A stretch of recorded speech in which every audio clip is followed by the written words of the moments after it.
Di video kali ini kita akan melanjutkan cerita dari episode sebelumnya yang menceritakan bagaimana Light berhasil mengalahkan naga jiwa dan membalaskan dendamnya pada Xion. Nah, kira-kira di episode kali ini apa yang Light rencanakan untuk menyelamatkan adiknya? Dan bagaimana cara Light bisa menjadi kuat ketika pertama kali terjebak di jurang abyss bersama dengan Mei? Dengan begitu, daripada lama-lama lagi berikut pembahasan kali ini. Setelah Light berhasil membalaskan dendamnya pada Xion, Mei melaporkan bahwa penyegelan senjata God Requiem Gungnir telah selesai. Dan sekarang giliran Ellie untuk menutup portal dunia lain. Light pun meminta bantuan Ellie untuk menutup portal tersebut, dan tanpa ragu Ellie menerima tugas itu. Tidak lama kemudian, ia langsung menutup portal dunia lain dengan sihirnya. Beberapa hari kemudian, di Abyss, Ellie memberikan laporan terbaru pada Light. Ia menjelaskan bahwa Xion telah dibawa ke penjara Abyss setelah keluar dari gerbang neraka, dan kini ia ditempatkan bersama Garou dan Sasha untuk menerima siksaan atas dosa-dosa yang pernah ia lakukan selama hidupnya. Selain itu, mengenai laboratorium dungeon di negara Dark Elf, setelah koneksi dengan dunia luar diputus, ruang yang terdistorsi akan kembali normal dalam beberapa hari ke depan. Dengan begitu, peran Light sebagai petualang juga bisa dianggap berhasil mendapatkan prestasi besar. Menurut Light, meskipun sulit dipercaya bahwa kehancuran dungeon bisa terselesaikan semudah itu, laporan mereka kepada pihak serikat cukup meyakinkan. Ruang yang terdistorsi benar-benar mulai kembali seperti semula, dan itu sangat menguntungkan pihak mereka.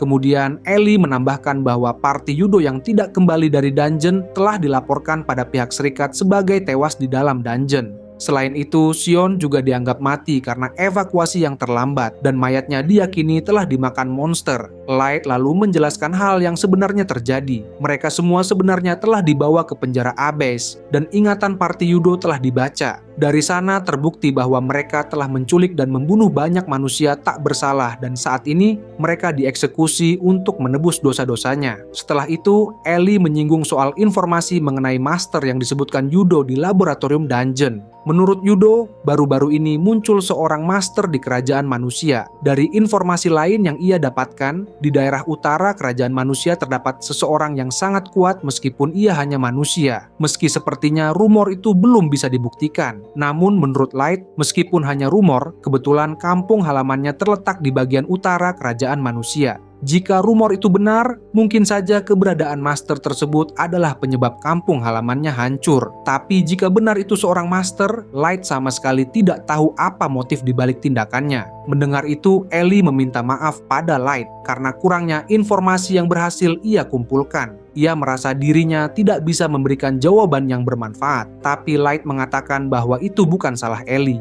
Jadi ia tidak perlu menyalahkan diri sendiri. Memang sangat disayangkan karena informasi tentang sang master masih terlalu sedikit, namun tampaknya party Yudo membawa sesuatu yang lebih berharga dari dugaan mereka. Ellie mengakui hal itu. Ia menjelaskan bahwa party Yudo tampaknya menggunakan posisi mereka sebagai petualang peringkat A untuk menyelundupkan informasi rahasia dari negara lain ke negara mereka. Bisa dibilang, mereka bertugas sebagai perantara informasi. Dan orang yang menerima informasi dari Yudo adalah Gigis, salah satu perwakilan dari negara Dark Elf bagian timur yang berasal dari keluarga kalangan atas. Dan sepertinya Gigis menyimpan informasi penting mengenai sang master. Menurut Light, karena Ratu Elf juga memiliki informasi tentang master, tidak mengherankan jika para Dark Elf kelas atas juga mengetahuinya. Ellie lalu menambahkan, jika Yudo telah melakukan penyamaran dan memata-matai negara lain, maka kemungkinan besar ia telah menerima informasi mengenai keberadaan penyihir menara dari Gigis.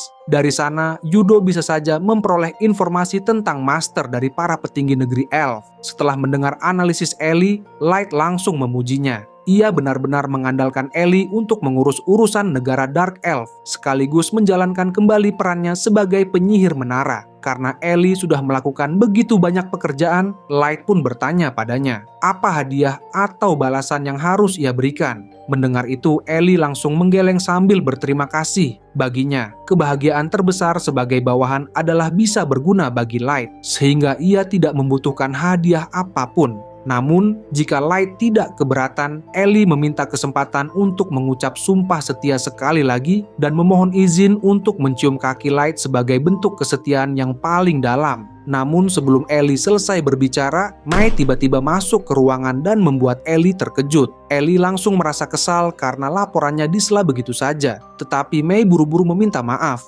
menjelaskan bahwa Ellie salah paham karena ia tidak berniat mengganggu. Hanya saja informasi yang ingin ia sampaikan benar-benar sangat penting. Ellie menolak begitu saja alasan Mei. Menurutnya, ia baru saja menyampaikan seluruh informasi penting kepada Light. Jadi mana mungkin masih ada berita yang lebih penting dari miliknya. Terlebih, ia sedang membahas hal besar mengenai Master. Namun, Ellie tetap memberikan syarat. Jika informasi yang Mei bawa memang lebih penting darinya, maka ia akan mendengarkan semuanya tanpa membantah. Mei sama sekali tidak terpengaruh oleh nada bicara Ellie. Dengan tenang, ia mengatakan bahwa adik Light yang bernama Yume telah berhasil mereka temukan. Mendengar itu, Light dan Ellie langsung terkejut. Light kemudian meminta maaf pada Ellie dan memintanya menunda pembahasan mengenai rencana Dark Elf. Setelah itu, ia meminta Mei untuk menjelaskan lebih lanjut tentang Yume. Mei pun mulai menjelaskan jika Yume saat ini berada di kerajaan manusia dan sepertinya saat ini dia sedang bekerja sebagai seorang pelayan. Mendengar informasi itu, Ellie langsung merasa geram. Baginya tidak masuk akal seorang seperti Yume dipaksa bekerja sebagai pelayan. Dan siapapun yang berani melakukan hal itu harus mendapatkan hukuman. Namun karena laporan belum selesai, Light menyuruh Ellie diam terlebih dahulu. Ellie pun meminta maaf atas ketidaksopanannya. Lalu Light meminta Mei melanjutkan laporannya dan menjelaskan secara lebih detail mengenai apa yang sebenarnya terjadi pada Yume. Mei kemudian melanjutkan laporannya. Ia menjelaskan bahwa putri kerajaan manusia yang bernama Lilith menemukan Yume dalam keadaan pingsan saat ia sedang bepergian dengan kereta di ibu kota. Putri Lilith segera memberikan potion pemulihan untuk menyembuhkan luka-lukanya. Dan berkat itulah Yume berhasil selamat. Selain itu, Putri Lilith dikenal sebagai sosok yang sering memberikan makanan kepada orang-orang di ibu kota karena ia memiliki rasa keadilan yang sangat kuat. Bahkan, masyarakat menyebutnya sebagai saint bagi umat manusia. Setelah itu, Putri Lilith mempekerjakan Yume sebagai pelayan magang dengan alasan sebagai ganti biaya ramuan penyembuh yang ia gunakan. Namun, menurut Mei, ia masih penasaran apakah Putri Lilith memiliki niat lain di balik tindakannya. Karena belum sepenuhnya yakin, Light bertanya apakah gadis yang dimaksud benar-benar Yume. Mei menjawab bahwa berdasarkan ciri-ciri fisiknya, tidak diragukan lagi kalau gadis itu memang Yume. Meski begitu, Light masih bertanya-tanya bagaimana Yume bisa selamat dari kehancuran desa dan apa yang sebenarnya terjadi mengingat jarak antara ibu kota kerajaan manusia dan desa mereka membutuhkan perjalanan berbulan-bulan dengan kereta kuda. Melihat Light yang mulai kebingungan, Mei meminta maaf karena tidak dapat memberikan jawaban lengkap yang Light butuhkan. Light kemudian bertanya lagi apakah kakaknya juga terlihat bersama Yume. Mei menjelaskan bahwa tidak ada informasi apapun mengenai keberadaan kakak Light dan hanya Yume yang diketahui selamat. Light berpikir, mungkin saja kakaknya berhasil membawa Yume kabur dari desa saat itu. Mungkin mereka sempat bersama, namun terpisah di perjalanan entah karena apa. Meski banyak pertanyaan belum terjawab, Light memilih menyingkirkan pikiran yang tidak jelas. Yang terpenting adalah Yume masih hidup dan ia masih memiliki kesempatan untuk bertemu dengan adiknya. Light lalu berterima kasih kepada Mei atas informasi yang diberikan. Ia merasa lega mendengar Yume masih dalam keadaan baik. Tentu saja ia akan segera mengirim bawahannya untuk diam-diam melindungi Yume demi memastikan keselamatannya. Setelah itu mereka harus membawa Yume ke Abyss secepat mungkin. Mendengar rencana tersebut, Ellie menawarkan diri untuk menjalankan tugas itu. Namun Mei segera menolak usulan Ellie. Menurutnya, Ellie harus tetap mengelola menara raksasa dan mengurus para manusia yang tinggal di sana, karena akan berbahaya jika ia terlalu jauh dari kerajaan elf. Karena itu, Mei meminta izin pada Light untuk pergi sendiri ke ibu kota kerajaan manusia dan memastikan keselamatan Yume. Light menerima usulan Mei. Lagi pula, Ellie memang sudah memikul terlalu banyak tugas dan akan lebih baik jika misi itu dilakukan oleh Mei. Mei kemudian bersumpah bahwa sebagai pelayan pribadi Light, ia akan memastikan Yume dapat dibawa pulang ke Abyss dengan aman. Namun Light menyadari satu masalah besar, bagaimana cara membawa Yume pulang sementara Yume masih memiliki hutang pada Putri Lilith. Jadi tidak mungkin bagi Light melakukan tindakan kasar seperti menyerbu istana dan menculik Yume begitu saja. Di saat Light sedang mempertimbangkan hal itu, Ellie memberikan saran. Ia menyarankan agar Light meminta bantuan Ratu Elf untuk membuka hubungan diplomasi dengan kerajaan manusia.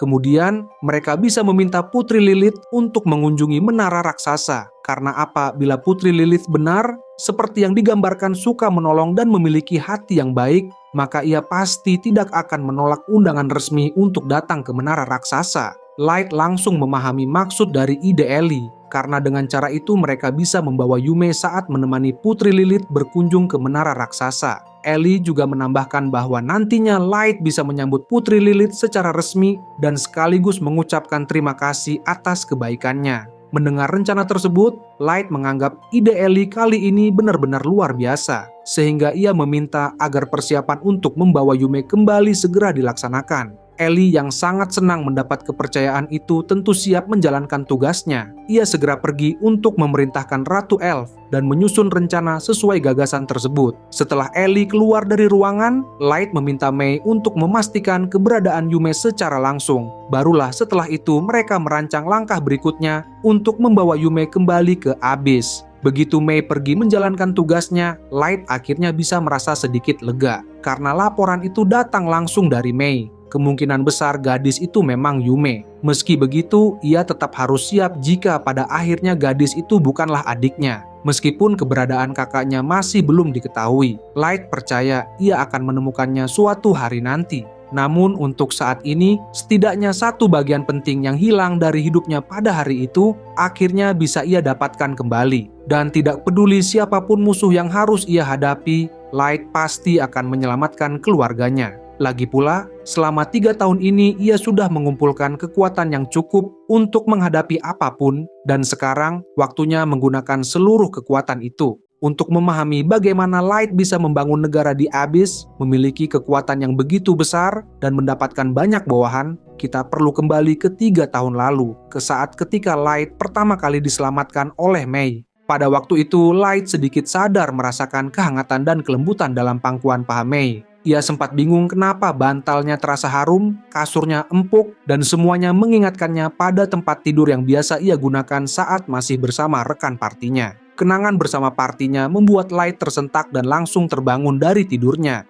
Melihat Light tersadar, Mei menyapanya dengan lembut sambil meminta agar Light tidak bangun terlalu mendadak karena itu bisa berbahaya. Mendengar suara Mei yang mengaku sebagai pelayannya, Light akhirnya mengingat kembali semua kejadian yang menimpanya. Dari bagaimana ia pergi ke Abyss bersama partinya, bagaimana mereka mencoba membunuhnya, hingga ia tanpa sengaja terteleportasi ke dasar Abyss. Saat ia terpojok oleh serangan Hellhound, Mei muncul dan menyelamatkannya berkat gift unlimited gacha. Setelah itu, Light berniat membalaskan dendamnya pada semua mantan anggota partinya. Ia juga memutuskan untuk membangun negaranya sendiri dengan memanfaatkan gift unlimited gacha miliknya. Namun ia jatuh pingsan karena kelelahan dan kini ia telah terbangun sambil mengingat segala hal yang terjadi padanya. Ia teringat saat awal bergabung dengan party, ketika ia percaya bahwa semua anggotanya tulus menerimanya meski ia hanya manusia miskin. Mereka mengajarinya banyak hal, tertawa bersama, dan menjalani hari-hari yang terasa hangat. Namun pada akhirnya, Light sadar bahwa semua itu hanyalah kebohongan semata. Light pun berteriak, syok dengan kenyataan yang baru saja menimpanya. Ia benar-benar mempercayai mereka, namun pada akhirnya ia malah ditipu dan menjadi target pembunuhan.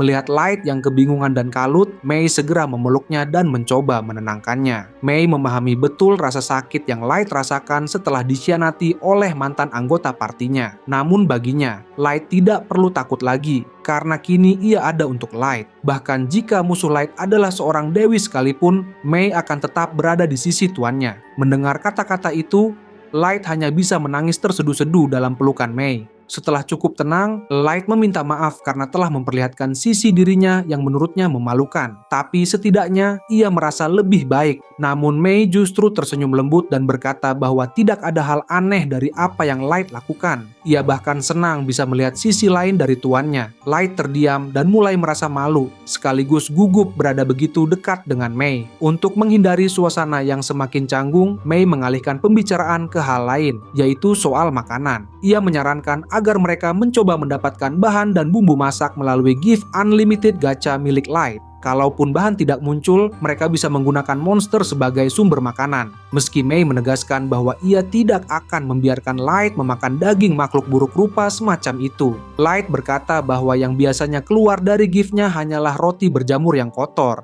Namun tidak masalah baginya untuk mencoba menekan gacha berkali-kali sampai muncul sesuatu yang bisa dimakan. Mei pun berterima kasih karena Light mau menerima sarannya. Dan setelah makan, ia mengusulkan agar Light segera meningkatkan levelnya. Light lalu bertanya, mengapa ia harus buru-buru menaikkan level. Mei menjelaskan bahwa hal itu penting agar Light dapat menghindari kematian instan. Dan setidaknya ia harus mencapai level 1000 lebih dahulu untuk bertahan hidup di Abyss. Setelah kartu bahan makanan muncul dari gacha, Light makan roti yang sudah Mei olah dan terkejut karena rasanya sangat enak. Ia memuji masakan Mei, bahkan tidak menyangka bahwa pelayannya bukan hanya kuat tetapi juga sangat pandai memasak. Bagi Light, Mei benar-benar hebat dalam banyak hal. Setelah selesai makan, Mei memutuskan untuk memulai rencana menaikkan level Light. Dengan benang sihir yang dapat ia bentuk sesuka hati, ia bisa membuat apapun mulai dari karpet, tempat tidur, hingga kepompong putih yang kini memenuhi area sekitar. Kepompong-kepompong itu sebenarnya adalah benang sihirnya yang digunakan untuk mengurung monster di dalamnya. Dengan metode itu, Light hanya perlu melemparkan batu dari jauh dan mengenai monster yang terperangkap. Namun, Light berpikir ia seharusnya menekan terus unlimited gacha untuk mendapatkan senjata yang lebih kuat, bukan mengandalkan batu yang jelas tidak memiliki damage.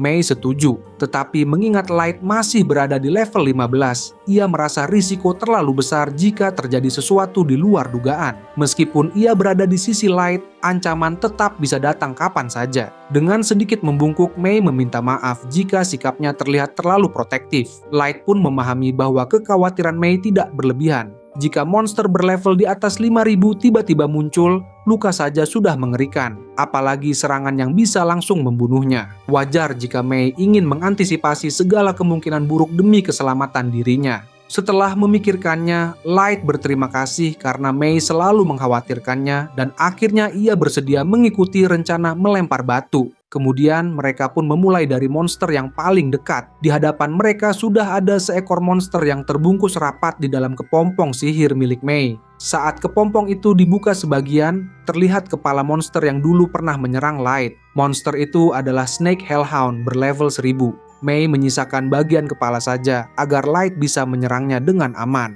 Namun tangan Light sempat gemetar karena trauma terhadap monster jenis tersebut. Mei lalu menjelaskan bahwa monster inilah yang dulu mencoba menyerangnya ketika ia sedang tidur. Jadi ia meminta Light untuk tidak merasa takut atau kasihan pada makhluk seperti itu. Setelah menenangkan diri, Light melemparkan batu ke kepala Hellhound. Tentu saja batu itu tidak memberi damage sama sekali, tetapi yang terpenting adalah lemparannya berhasil mengenai target. Light memang tidak sepenuhnya mengerti sistemnya, tetapi pengalaman bertarung akan dibagikan sesuai kontribusi. Bahkan membantu dari garis belakang atau sekadar memberi obat pemulihan tetap dihitung sebagai kontribusi, dan metode seperti ini biasa disebut taktik carry.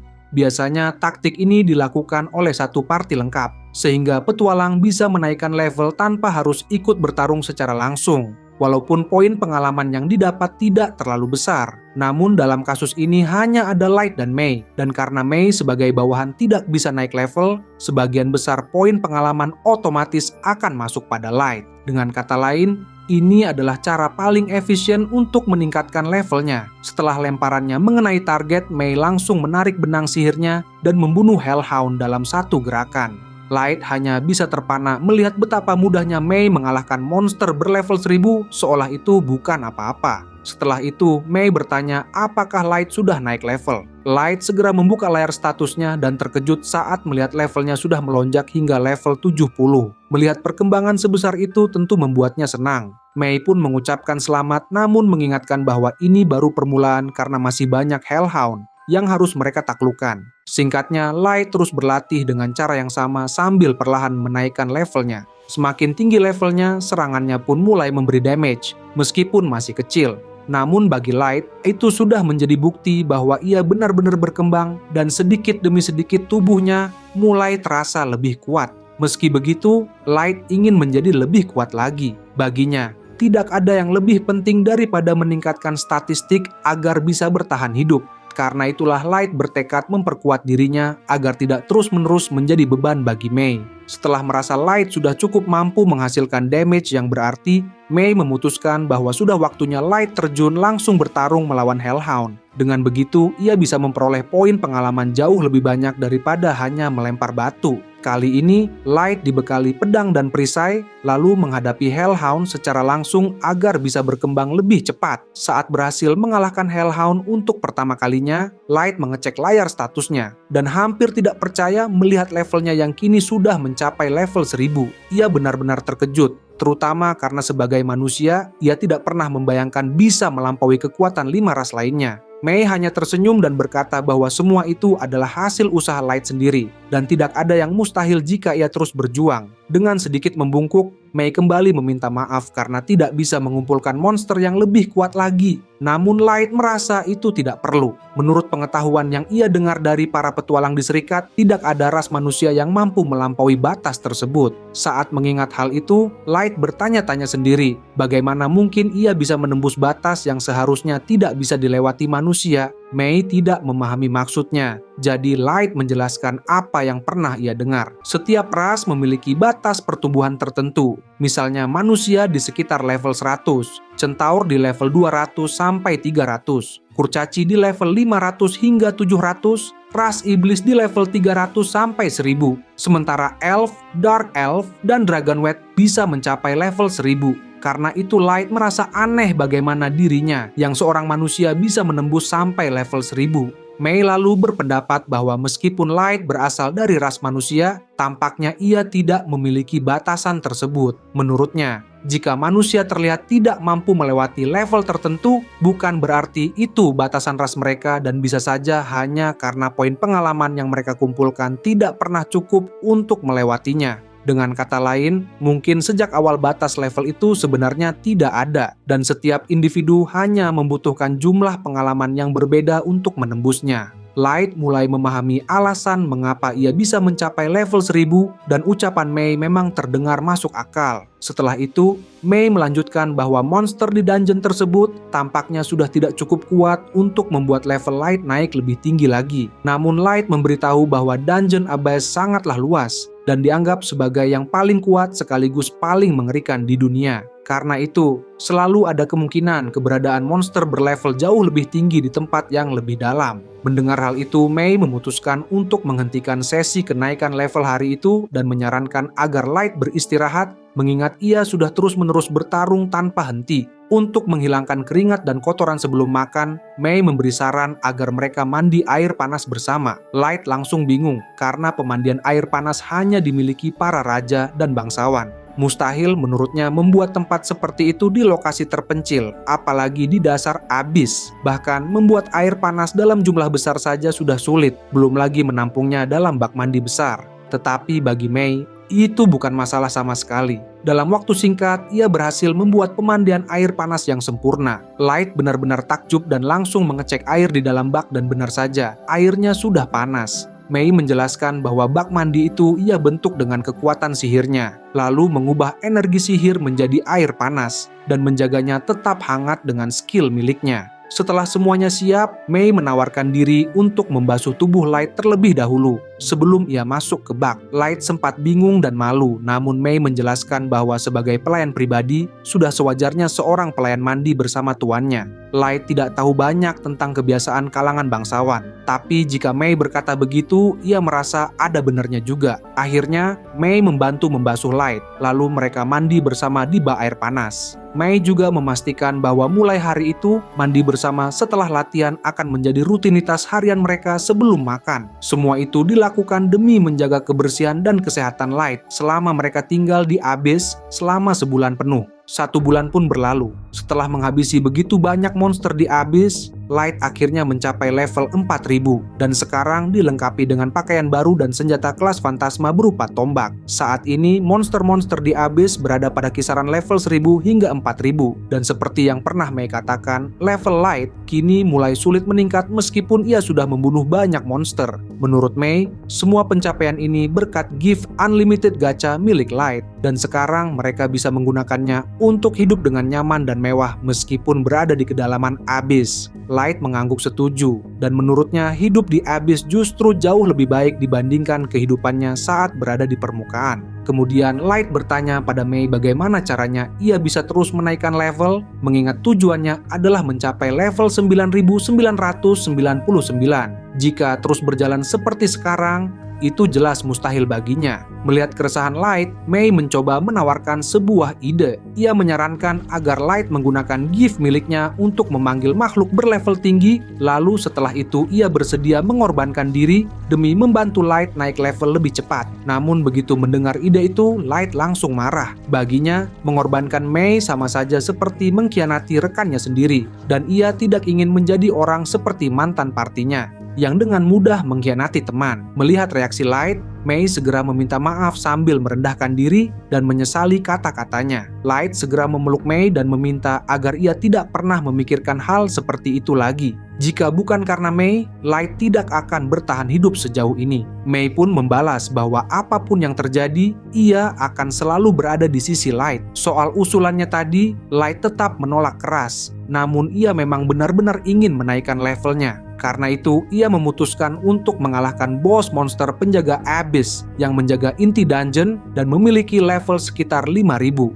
Bagi Light, selama ada Mei di sisinya, mereka pasti bisa mengalahkannya. Mei setuju dengan rencana tersebut, asalkan saat mereka memasuki ruangan bos, ia diperbolehkan memisahkan monster itu dengan benang sihirnya. Namun untuk saat ini, Light ingin berlatih secara langsung, jadi ia meminta agar Mei membiarkannya bertarung sendirian dan tidak langsung turun tangan. Mei menyetujui hal itu meskipun ia menegaskan bahwa kalau Light berada dalam bahaya, ia akan segera ikut bertarung. Light pun mengangguk meski merasa Mei terlalu protektif padanya. Namun Mei hanya menjawab bahwa melindungi tuannya adalah tugas seorang pelayan. Setelah mengobrol sepanjang perjalanan, akhirnya mereka tiba di depan pintu bos dungeon. Light kemudian membuka pintu itu dan langsung melihat sosok makhluk terkuat yang menjaga Abyss. Mei segera menggunakan skill penilaiannya dan ia mendapati monster itu bernama Orochi yang berlevel 5.000. Bisa dibilang, Orochi memiliki ketahanan sihir dan fisik yang sangat tinggi, 7 kepala dengan kemampuan berbeda-beda, regenerasi kuat, serta kemampuan untuk menciptakan bawahannya sendiri. Seperti yang Light duga, Orochi levelnya lebih tinggi 1000.